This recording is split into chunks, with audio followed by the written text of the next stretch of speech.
उत्तरेकडील गोठवणारी थंडी महाराष्ट्रावर येऊन धडकत असल्यानं थंडीची तीव्र लाट आली आहे. काही ठिकाणी पारा 7 अंशांच्या खाली घसरल्यानं हंगामातील निच्चांकी तापमानाची नोंद होते. निफाडमध्ये तापमान अधिकच घसरल्यानं दवबिंदू गोठल्याचं दिसून आलंय.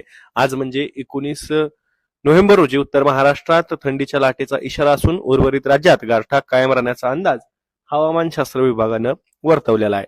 खानदेशात थंडी अधिक असून धुळे येथील कृषी महाविद्यालयात राज्यात यंदाच्या हंगामातील निच्चांकी 6.2 अंश सेल्सिअस तापमानाची नोंद झाली आणि त्यामुळे थंडीची तीव्र लाट सुद्धा आली आहे.